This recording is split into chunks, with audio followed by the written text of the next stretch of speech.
you. Thank you. Yeah, thank you. Thanks for everyone for coming, and thanks to GCC for letting us come and do this. So much. So yes, we're Overture. My name's Jason, My name is Aya. and we work under the name Overture. We're independent animators, which means we don't have any money, but we still do stuff, make animation anyway. And we do a lot of other things too. We do illustration, comics. We do some little comics for local newspaper. If you guys know Montague Reporter. So we do every 2 weeks. You look like you know that, yes.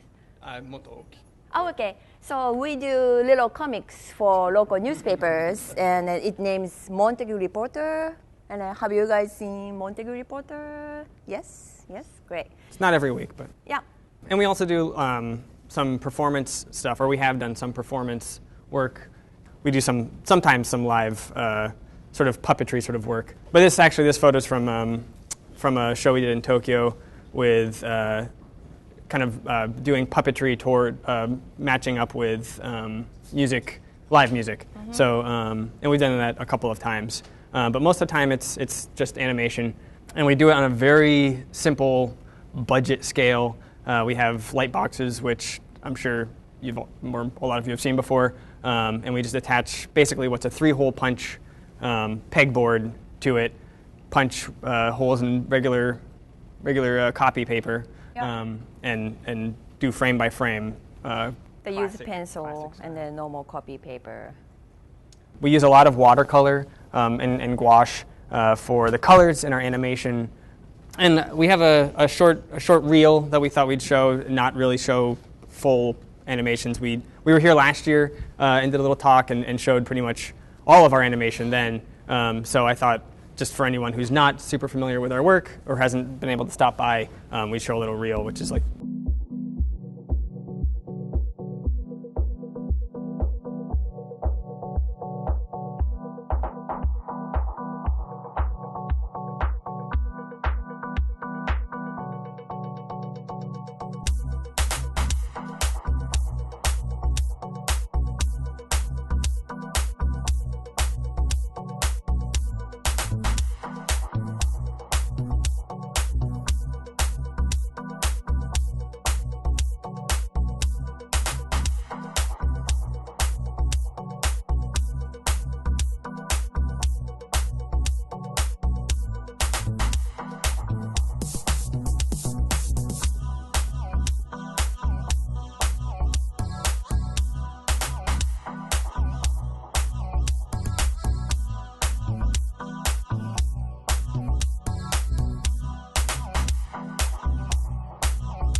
Great, thank you.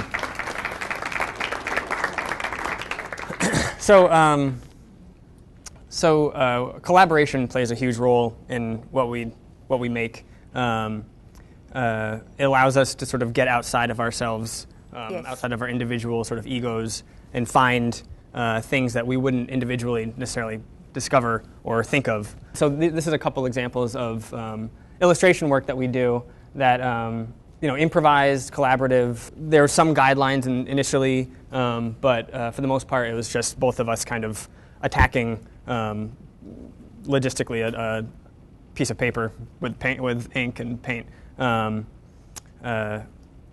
We don't. I don't know if you wanted to add anything about that. It's really funny. Like now, maybe nobody's seeing our individual work before we start Overture. Yeah. If you really dig in somewhere in the internet, maybe you can find it. But it's really interesting because before we start Overture, our way of draw or style is totally different. It's really different. But after, just after we start, like maybe first couple months or 1 year, I feel we don't do actual fight, but some style, not fighting, but trying to get merged together. Sometimes fighting. Sometimes, of course, Yeah. yes. We married, and yes, we make something together. It's a horrible thing, but the style I always feel like it's not mine, and also not Jason's. It's like a more third person's thing. Yeah. Yeah. Yeah, we try as much as possible to kind of let just stuff happen and then see what that stuff is, recognize it, and sort of curate it or cultivate it in different ways. And that's especially true in the animation that we do or anything that's kind of narrative, has a narrative. We have an idea, a concept, and slowly we try and figure out what that is or what that means. I'm going to show you one more very short animation that we did not show last time. We alluded to it, but we never showed it. It's very short. It's part of the Weird Healing comic. And it's sort of an example of having a very kind of natural idea or ideas, kind of very silly, kind of subconscious-based ideas polished into an animation, a final kind of product. It's short.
So very short. We have a lot of meetings because we're each kind of thinking of things all the time just to bring ideas together. And when we're coming up with a story, a narrative, or for an animation or a comic, we try and focus on something very simple, something that's coming from our personal lives that's sort of is recurring in our minds. Not that far away, like around us, like a daily basis. Yeah.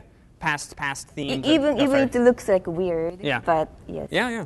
Some past themes have been focusing on play, the nature of play, or acceptance, or overcoming something. It's like a small thing, and then kind of polishing that to see what comes out of it. A lot of times we deal with big changes on a small scale. So something happens, but life continues. Or it's just small. It's usually very small scale stuff, but the repercussions of that or the impact that has on an individual. So basically, all of this here is because we're working on a new animation and has a theme of food or nutrition and Or eating. or eating. Or get some life inside of you. Right. And sort of the relationship of eater, eaty, food, human and food, or creature and food. This particular animation we planned or we thought of at first 2012, so almost over 3 years ago now. We have a lot of ideas all the time. A lot of them, most of them, probably kind of get discarded after a while, but some remain and kind of continue to, tap at us, even if 3 years have passed by. The animation follows these two characters. This is sort of like the initial sketch that we had, and this is what they kind of look like now. The animation, which has a working title of Great Supper, follows these two guys, Tato and Bere. Tato, he's a bit of a serious kind of worrier, but he's very capable and tries to do the right thing all the time. He is kind of a spirit of the soybean. So there's a lot of food themes in here, and there's an element of fermentation that takes place in the story as well. Fermented soybean foods are usually like natto or tempeh or miso. They're very nutritious, fortifying foods, so it's sort of like that funnels into his character. Bere is lighthearted and absent-minded and kind of clumsy. He's the spirit of barley, and barley. Well, one of the things you can make with fermented barley is beer, so it's sort of that. Whiskey. But yes, those are popular things. We didn't initially intend to share any of the story of Great Supper, but we thought, kind of for context, maybe we'd show a little, just kind of up to a certain turning point in the story. Some first part of storyboards. So this is an initial sketch. Again, this is how things start at meetings and at our little meetings and things. When we actually start getting down to it, we make a proper storyboard, and sometimes we'll use these for pitching to studios or production companies. But this is sort of, we're just going forward with it, going to make it ourselves. But it starts with shots of different hands making food, preparing dishes. A lot of kind of bizarre-looking dishes, maybe, but with familiar food stuffs. And then it cuts to a shot of mountains, sort of, old, soft mountains like we have in the hill towns. Sometimes in the morning, if you look out at the mountains, you'll see kind of like mist, almost pulling up into like tendrils off of the mountains. And we have some characters or some kind of fog mist creatures that'll be making their way slowly across the mountain. And then it'll cut to another shot of two kind of older farmers bringing food to a small shrine. And after they put the food down and leave, Tato and Bere, they appear and take the food and start walking on a path. And they continue on there'll be multiple shots of them going on different paths through fields and some lowerland kind of wooded areas. And then they finally enter into like a forest. On the right, you can see they go into like a forest up a mountain. And they're going up the mountain, and it's all pretty straightforward. And then Bere happens to catch his foot on a rock and trips. And the dish that he's carrying, that the farmers had placed in the shrine, goes flying, but Tato catches it. And he puts it back up on the plate that Bere was carrying. And they have sort of a moment. You got this. And they continue up the hill, or up the mountain. And they come to a clearing. They finally come to a clearing with this large table that is actually like a large tree stump. And beyond the table is sort of this elusive figure of a larger spirit or god creature. And there's already food displayed out on the table. It's similar to the food, the dishes that Tato and Bere are carrying. They enter the clearing and approach the table and, again, have a little moment of reverence for the table, maybe the spirit, and they've prepared themselves. And then Tato brings his dish up to the table and places it on the table and steps back next to Bere. And then Bere takes his turn and goes and he places his dish up on top of the table. And then Tato turns to leave, and Bere turns to leave as well.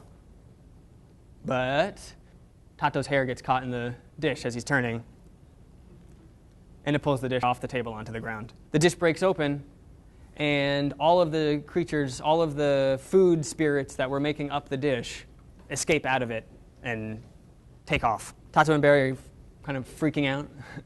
They try and rush to grab the creatures, but they are too quick, too nimble, and they get away. And then they're just left with an empty dish. Oh. Yeah. So we'll stop there. That's sort of like the first sort of turning point in the story. But as you can see, it has a lot to do with food. In addition to food, it also has a lot to do with offering. So kind of giving food for sort of a purpose or for an idea. From our experiences, observations, we've noticed that even when a dish is prepared just not as an offering, if it's prepared nicely, it is still kind of an offering of a sort. I think a lot of times it's easy to see offerings or very specific offerings as sort of a one-sided gesture where you've made something, you're giving it either for thanks or for something like a request of some kind. Please continue this, or please for good luck or something. But the recipient, the god or spirit or person or idea, concept, is getting benefit just as much as the person giving it. I don't know if you want to tell about your grandmother's house. Mm-hmm. Yeah. So I came from Japan, and my grandmother's house is really countryside, and sometimes we visit. When I was a kid, we visit her house, and I saw. So she make food or meal for 3 times in a day, and the first thing she do, so especially after she finished cooking rice, she take tiny little part of rice and put in a tiny little dish, like it's almost a dollhouse size dish, and close the rice cookers and put the tiny little tray and other soup or tiny little water, and bring in front of like a god, like a Shinto god. Also in the same place, there's all the family members, including ancestors.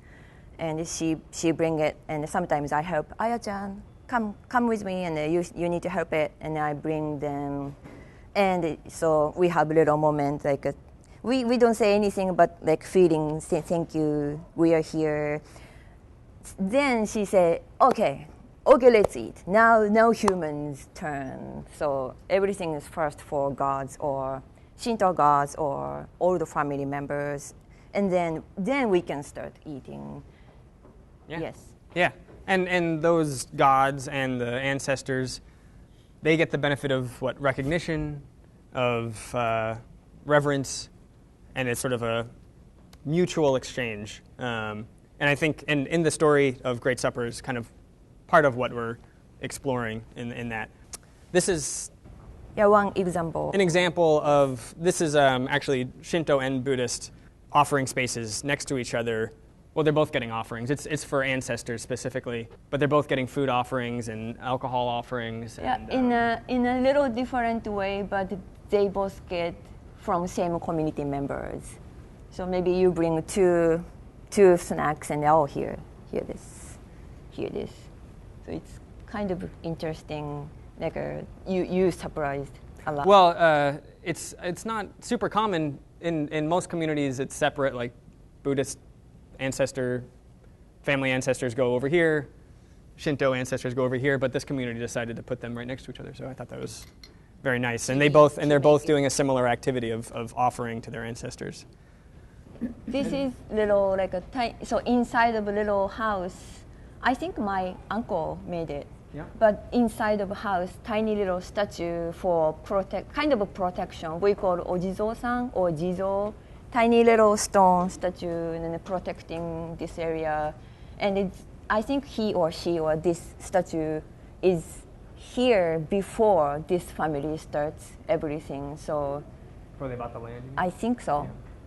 Yeah. It looks like old. The house looks super new Yeah. and kind of cheap, but It's just another example of a shrine of some kind with more food offerings. What we've been thinking is it's not just for sort of sacred or spiritual purposes offerings. It can be offerings of businesses to customers or to a region or to a specific ingredient.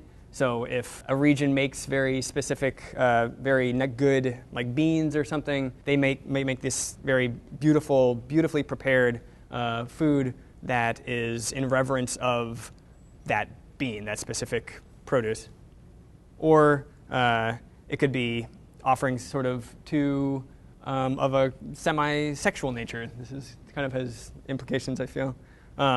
Or whatever, it could be festivities, fun, colorful things. I'm just going to show a couple examples of things that we've seen and started recognizing as offerings to or of foodstuffs. This is a urchin, and that's the outer shell, and it's cooked. It was cooked inside it, so you open that up, and there's the food right in there. And it's beautiful and it's delicious too. But it's its own sort of beautiful thing. And these are just a selection of examples of food that's beautifully displayed and sort of an offering unto itself.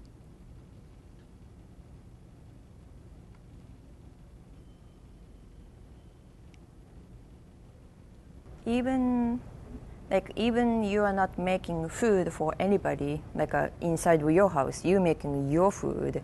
But if you you pour the soup, and if you find a tiny little bits, a edge of dish, and you take clean cloth and then wipe it, I really feel like it's tiny little micro, some not only offering words, but some respect or make it beautiful. For the food, for yourself. Yes, yeah. Yes, for this area or air or yourself.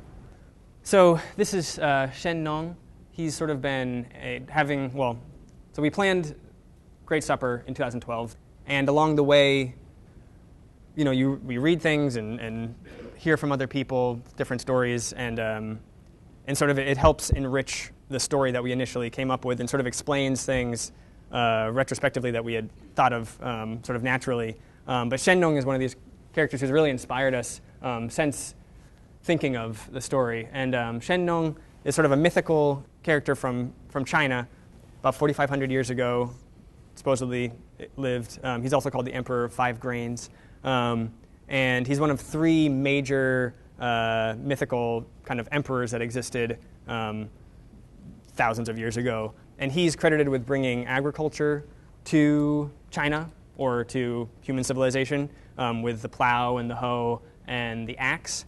But he's also credited with things like herbal medicine, which includes tea, farmers markets, acupuncture, and sort of harvest Thanksgiving, so like broad festival-wide offering activities. And he's a very, the mythical aspects of him, especially, of course, that list alone is kind of mythical, but his body is almost kind of like a monster. He had horns, which you can kind of see, but also his insides his body was transparent, so you could see his guts. So what he would do, he would eat to make to learn about the herbal medicine. He would eat plants and see what effect they had on different parts of his body. So he would eat something and it would have a bad effect, and so he'd quickly eat something else that would counteract that, and he could see things working within them. Yeah, he get poisoned thousand times for other people because he has this body. Trying to clumsily segue into some next stuff, plants specifically. These are energy plants, or what we've started calling energy plants, and you'll notice them on the little sets and some of the drawings on the wall or the illustrations on the wall, and in the large wooden cutouts. We've been sort of making them for a long time. They kind of started when we actually started making animation professionally. I mean, it was very practical at first. We were trying to make very watercolor, sort of colorful plants. We wanted to devise a way that would have sort of a three-dimensional feel, but also a 2D feel to them. And it sort of evolves over a couple of years, sort of getting a little bit deeper or more detailed.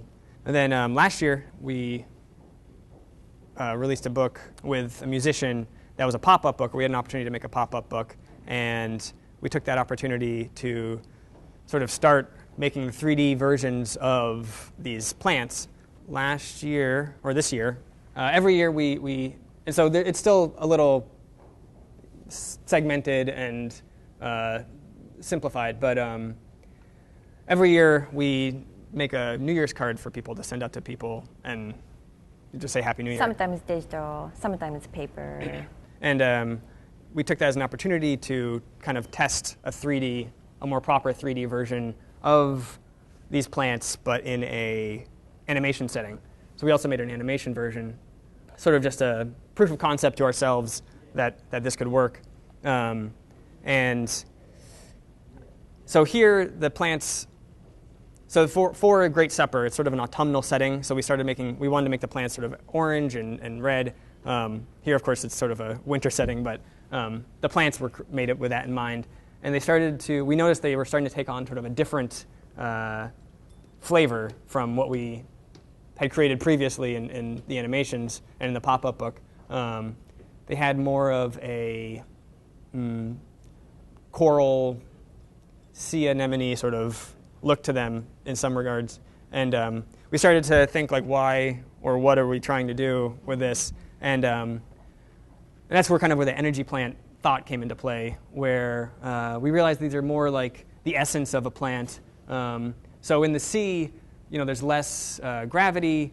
Plant life has more freedom to be more colorful, more crazy shaped, and so we kind of thought maybe even in colder climates, plants in their hearts, they're like, we want to be blossoming and going all these different, doing all these different colors and things. And then we also kind of thought that it's similar to what's called the intestinal villus, which is in your intestines, there's all these little hairs, but they're made out of flesh, right? So they're like fleshy hairs. And it increases the surface space of the inside of your intestines so it can absorb more nutrients. And in some way, we're thinking, these energy plants, they're similar in some regards to this, in that they can more fully absorb, and they're integrated into the life of a forest or of a mountain. They became these things. And so we integrated them into sets for the animation, thinking that shoot the sets and then put our 2D animation into the sets. And you can see there's the table from the storyboard that'll have all the food on it. And some of these are just going up the mountain, coming down the mountain. And we thought we'd also show a little bit of the construction of these sets, which were very basic, just a board with some insulation foam and chicken wire, and then covered in paper mache and brown paper, painted. And then we ripped up a lot of paper, adhered it with adhesive spray. Some more photos of the adhesive spray. And then applied bushes, the energy plants, which are just held in with pins, so we can rotate them for different angles when we shoot. And to make the energy plants, we went back to using watercolor, because that's what we know how to use. Mm-hmm. Watercolor and gouache. And we use them for all sorts of stuff, for animation. And so normally we would make panels and scan them for the animation itself. But here we started cutting them into shapes that were similar to the plants and started painting them individually. So there are many, many hundreds of thousands of plants that are used here and also are at home. So we have a lot. And for the longest time, ever since we started thinking about doing something similar to this, we wanted to make full-scale versions, or what we thought would be full-scale versions. So this is a sketch from 2012, actually, surprisingly, where we had started thinking about it already. And fortunately for this show specifically, we, by luck, met a nice gentleman who has this amazing machine where if you enter in a Illustrator file, it'll cut an 8x4 piece of plywood to whatever you've entered. So this is a mock-up of the plants before they were cut. Looks like Stan Lee or somebody in the corner. It's weird. I don't know who that guy is. This is after they were cut. And then we sanded them and painted the little shapes, the little patterns, and then worked out the three-dimensionality of it with PVC and some kind of hooking bolts. So all the illustration work is sort of conceptual or sort of kind of strengthening, reinforcing the story of Great Supper, and kind of helped get us in sort of a deeper mindset for making the animation. And it reflects sort of different aspects of the story. Here, it's the energy plants, but the most recognizable ones there in the front. We actually call this sort of style that we're doing here with the separated pieces, Floating Nebula, which we started a couple years ago. And these are some of the original pieces that we had done, just keeping everything separate elements. And then coming back to this, which again looks very underwater, almost sort of ambiguous location. From the storyboard, you saw the mist creatures coming out of the mountains. And this is just a piece of lichen on a tree. But the lichen is very high in nutrients. And these are the two dishes that Tato and Barry are carrying up the mountain in the beginning, sort of just getting deeper into what they are or what they're made up of. And this is the table with all the food and sort of the aura that's pouring off of it. And the aura is similar to this spirit hand, which is the hand of that God spirit that you saw in the storyboard, often sort of in the background of the table. These are more creatures that appear later in the story, and then just a very thick depiction of the energy plants, almost like the intestinal villus there, just really packed in there. And part of the animation that we're doing involves some outdoor live action video shooting as well. We can't show that yet. Yeah, it's not ready yet. But yeah, I think we'll wrap it up there. If people have questions, we'd love to hear them. How long did it take to work on that thing, the sculpture I'm seeing? These, the sets? Pretty much. For summer? Yeah, the whole summer. We started in maybe June, and well, we finished it just before we came here, but Most takes longer. we put a lot of our hours in. Pretty dedicated. And we had a wonderful person helping us as well. So it was 3 of us. How much time do you take on creating each little energy plant? Well, we kind of set them up in almost like Factory. yeah, like a express line that one of us will be cutting a lot of the plants, and then the sides get colored because after we cut them, the sides are all white. And then another one of us will do the first layer of paint for each kind of pattern, and there's usually two pieces to the pattern. For one, if we just went ahead and did one, I think maybe it would take, like half an hour? Yeah, if we make only one. But it kind of gets sped up when we kind of bulk attack different aspects of the plants. But yes, it's that also is very time consuming. It's very interesting, the connection between these sort of energy plants and the intestinal villi. Yeah. And I wonder if it's important for you to have people know that, or does it just go into your background and it's... Yeah, I mean, you might have a different, or I think you probably have a similar opinion. But we just like to present stuff. We like things to be, available if someone wants to read into it or ask a question about it. We like to have all of that backstory available, or our thoughts about it planned out, thought out. But I kind of like people just having an opportunity just to see it and appreciate it and kind of interpret it how they might on their own. Honestly, until people started mentioning the choral aspect of it, like the undersea aspect of it, we were kind of going down this one track thinking like this is a direct translation of the animation backgrounds, and someone's like, oh, it's coral or it's sea anemones, and we're like, oh, it does look a lot like those, and that sort of put our mind in a different direction on how to approach them or what they were, and I don't know, I like even being open to changing my mind about what something is necessarily. But yeah, I don't know. Yes, yeah. You know, in a more cosmic sense, it seems like it's all the same. So the coral is just like our intestines, and in a way, and it's this kind of lovely that works on so many other levels. That's why just nailing it down to intestines might be limiting it. Sure. Because it's so much. Everything that you do seems alive, and that's what's so charming about these. Thanks. Everything has a spirit, and I never thought of food having a spirit until I saw it have a spirit. You know, the music has a spirit that comes around, and everything is affected by everything. Yes. Yep. So yeah, we're trying to impress the idea, or at least naturally through the work, hopefully, that yes, there's like energy is being given and absorbed, and that's like intestines or like undersea, or even just in a regular forest.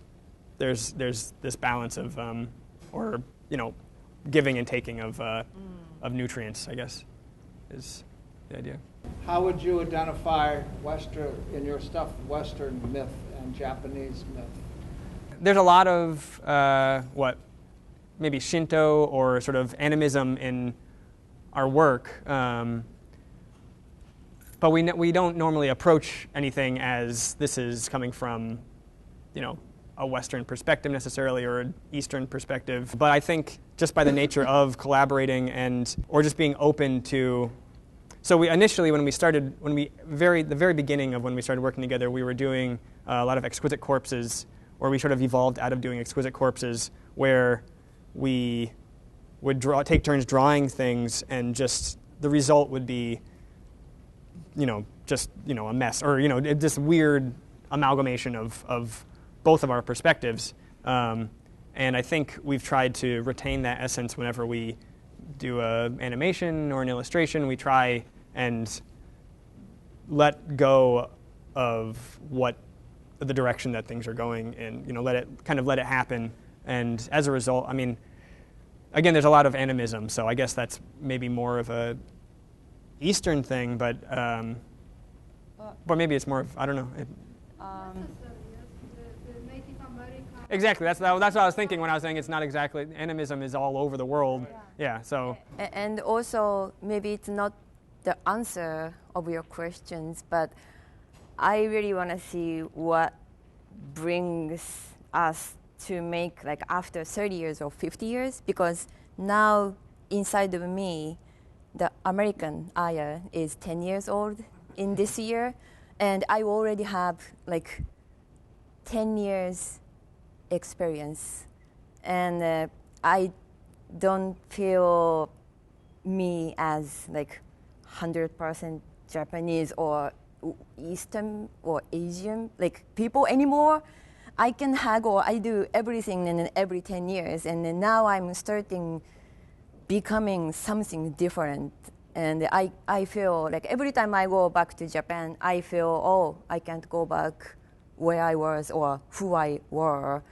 And also I can get fit in perfectly in this culture, and then I'm totally middle person. And also Jason have 7 years or 8 years experience in Japan, and he also told me same experience. So he feel you are not like what I'm doing in here, and sometimes you can't speak English enough, or so it's not looks like I have Asian body or face or form, but it's not looks like. And also Jason learned so many like old Japanese culture, and sometimes he tell me you should read more old Japanese literature, like so many good advice, and okay, right, and I, always you feel you can read anytime because I'm Japanese, and I never read so many really nice literatures, and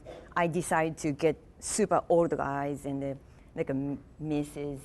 so many old books, so it looks like American guy and then Japanese women, but if you see more deeper or what happening right now, like our active body looks like a little different. Some part of me is more American than Jason, maybe. Maybe because I need to, I need to more. I don't know. Yeah, you got to be more aggressive, maybe. Yes, I sometimes. need to change. I feel so. Sure. But you don't have to change because you are already you are, or Yeah, I think that Yeah. you understand. It's not answer, but I feel like it's not looks like me. I know everything about Japan or Eastern culture or not. Yeah. Yeah, it's actually a constant thing that we talk about. Yes. And it's very, It's scary, also really fantastic, interesting yeah, thing. it's very interesting. Yeah. Such a beautifully unique take on nature and environment. But I'm guessing being artists, you're stuck in the studio all the time. Do you have to force yourself to go outside, or is this like a way of being stuck inside that you get to be out? Well, we go outside a lot, I think, but or we try to. Sometimes, yes. We try to, but We walk. every all of our stuff is very directly inspired by immediate experiences or impressions that we have. So, I mean, probably the majority of our work has been heavily influenced by the nature of the area here. Undoubtedly, I mean, that for sure. So, but we live in Shelburne Falls, so there's lots of nature all around. I mean, we can go anywhere, and we're constantly influenced by it. But yeah, it's a lot of time in the studio, or a lot of time working at a computer, or Yes. well, this actually has been a very nice break for us because Yeah. normally it's just like paper with a light board on our face, or like a computer White screen square. right in my face, and 14 hours Yeah. in a day. and this has been very like hands-on, like craft sort of almost. It was really fun time. It felt almost like exercise sometimes because Yes. it was like so involved, like physically. Do you think your work will continue down this physical path? We'd like to. We Yes, definitely yes. have like lots of things after doing this, especially the larger pieces. Like, I want to keep expanding. Yeah, physical sets or costume or like a big thing. Yes, it's been very involved. Yeah. I could even see installation work in the sense of you've got these beautiful pieces here and projecting on and in between. Yes, and yeah, oh having yeah. them in your We've definitely own thought about space. that. Yeah, Yeah. kind of life-size animation projecting or something. Yeah. Yes. Yeah. Nice. You talked about the mythology stuff a bit. I was just curious because there's so much sort of psychedelia involved in Yeah. it too, of, like everything breathing. Yeah. Which I know a lot of Japanese mythology also has a lot of that Sure. sort of built in. But it seems like a recurrent theme. Are you doing any sort of, what's the experience with that, I guess? What's the influence, maybe? Yeah. Of the psychedelia? Oh. A good regimen of heavy drug use. It's recording. Yeah. Boy, I guess, we're interested in a lot of, I think music plays a huge role in sort of massaging the mind, and definitely coming from a background of doing sort of surrealist drawings together and stuff. It's sort of, whenever we're stuck, we'll do something like that where it'll just like totally blow any stagnation out of the water. I Yeah. also think that's why we love, or we pick one person from Chinese, like mythology, like a Shenno, who, tries all herbs, also, yeah, we love him. Also, maybe we said we are really focusing on a big change in the small world.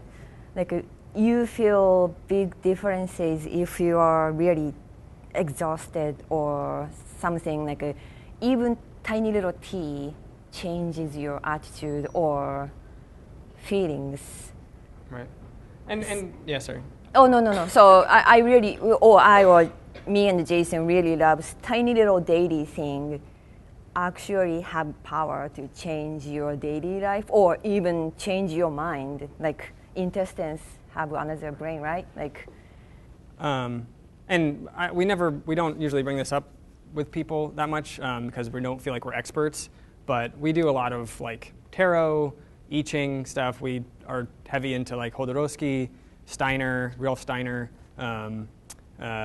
Jung. Like we do a lot of reading in that sort of deep kind of psychological, spiritual realm, but not on any expert level at all. But it definitely like helps. It lets you recognize things that are happening, patterns, or just kind of opens your head up to different things that are going on.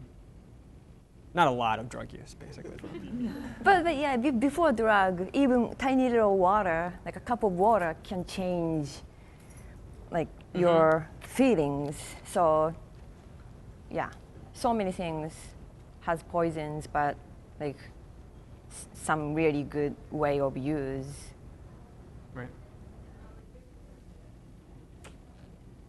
Great. Oh yeah. You guys start off as animators, or is this kind of something that you moved into? And if this is something that you moved into, like what is kind of the first steps that you take to go it? Okay. Yes, we did not study animation at like a school or anything like that.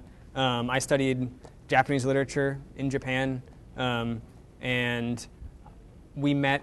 And I was doing I went to Japan because I was really interested in doing like music, and so I was doing my whole mindset was just like I'm making music, I'm doing shows and stuff. And I had started doing animation, but you came from an illustration zero, background, right? Like buying one book,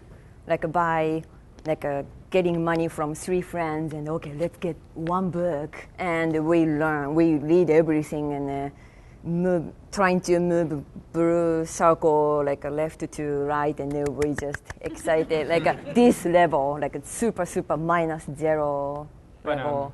I think what really motivated us to start learning animation more was that we wanted to do something. Like we had something that we really wanted to do, and initially we started just drawing together, and we realized that there were like kind of stories that we could tell each other from just looking at the drawings. And we thought, animation is a much more satisfying tool to do that than just a static. We wanted to see things move and live and breathe. And I think, can I? Yeah. I think we want to start making animation if we knew how to make animation, because it's crazy process. If we knew the whole process to make animation, we won't pick this future. Yeah. It's Literature that we should pick up, look at? What's that? Any literature recommendations? What's the Richard Williams?